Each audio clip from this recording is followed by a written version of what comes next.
Hoje eu trouxe 6 teorias bem bacanas que explicam a volta de Satoru Gojo para atormentar o Sukuna, e eu te garanto que a última dessa lista vai te chocar. Sequelas. Já quero começar falando da teoria mais pé no chão, na minha opinião, e que se bobear, pode ser a mais certeira que explica a volta do Gojo. Como sabemos, as técnicas inatas são gravadas no córtex pré-frontal, do lado direito do cérebro, e durante a luta contra o Sukuna, o Satoru trouxe um conceito bem bacana, que foi uma maneira de recuperar sua técnica exausta, destruindo essa parte do cérebro e regenerando ela logo em seguida. O problema é que além de fazer isso várias vezes, coisa que o Sukuna inclusive repetiu, isso pode ter trazido sequelas permanentes para o feiticeiro, como bem explica o Kozakabe, porque o Atsuya fala que pouco se sabe sobre essa área do cérebro, que inclusive é chamada de zona incerta, e que por isso, ao tentar regenerar essa parte do corpo de forma automática, talvez ela não voltasse da forma original, já que ela é bem complexa. Segundo a teoria, ao destruir e regenerar a zona incerta do cérebro tantas vezes, o Sukuna chegou em um ponto crítico, ganhando sequelas permanentes nessa região, que não só é responsável por guardar as técnicas inatas, como é responsável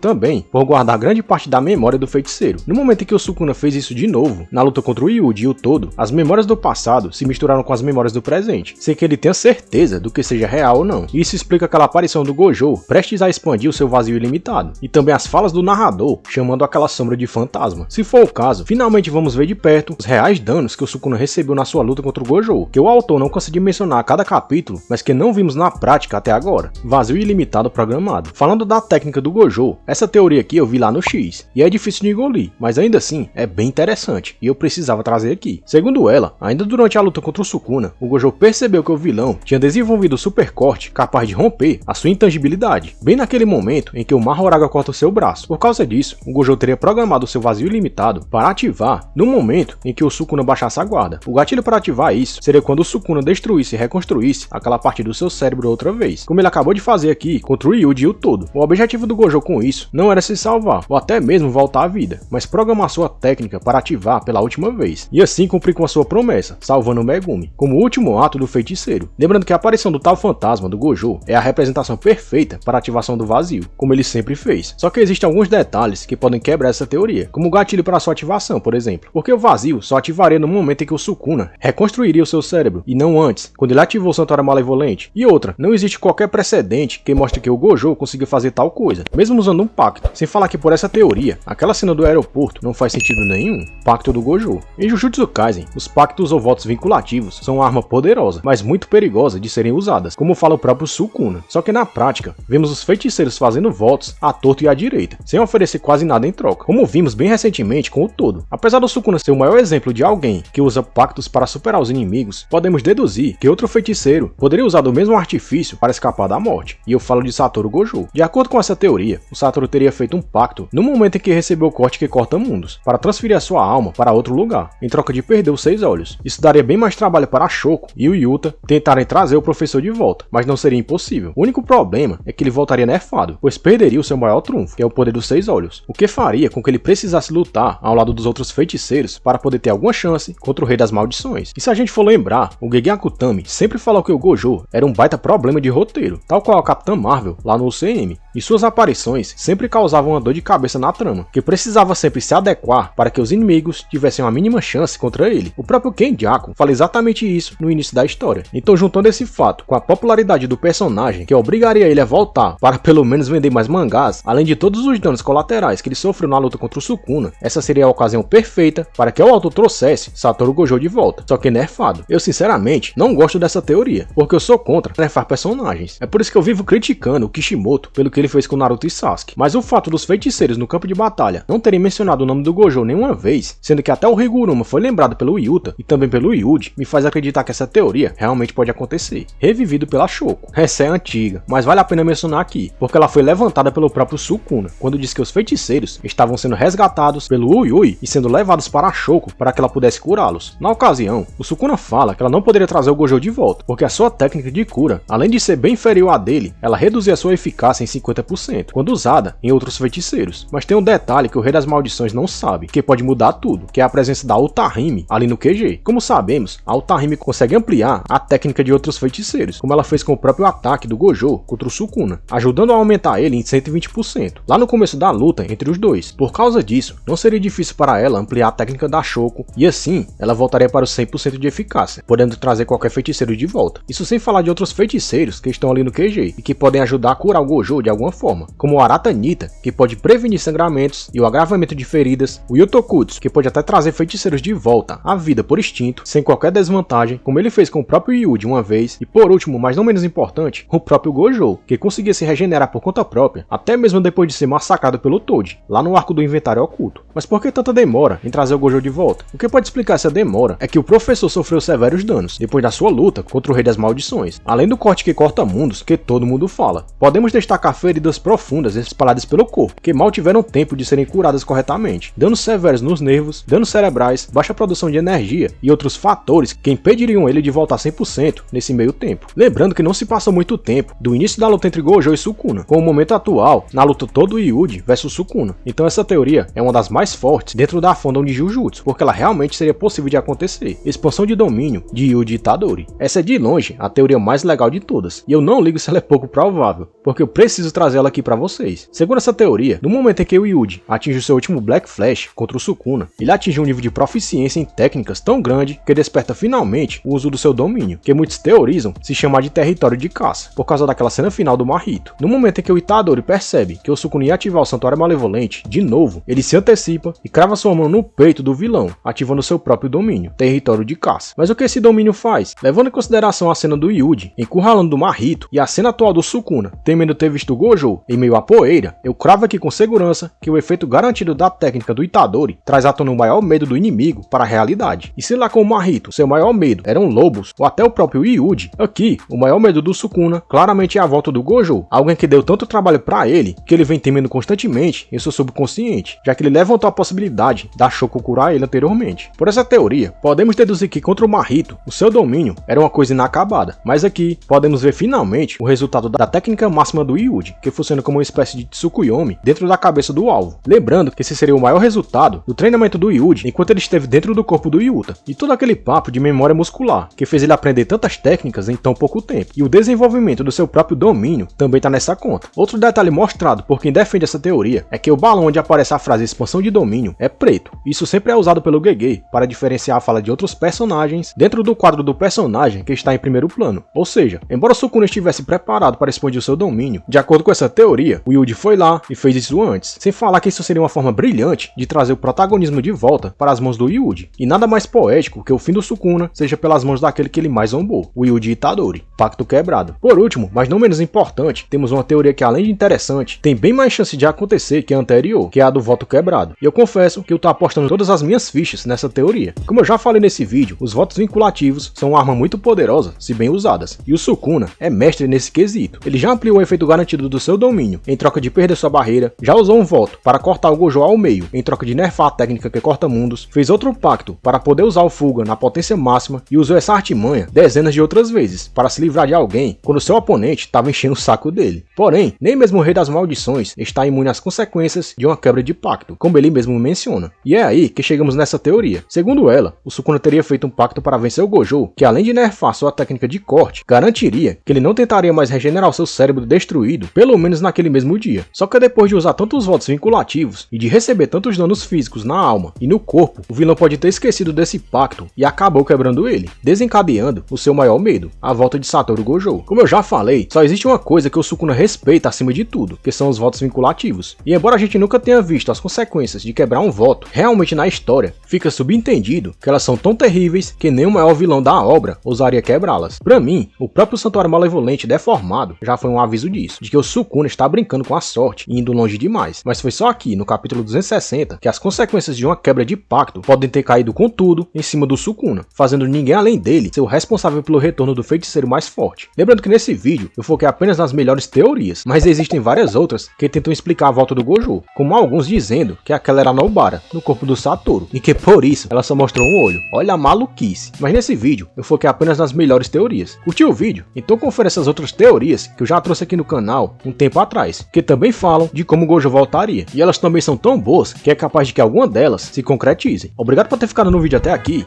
e valeu!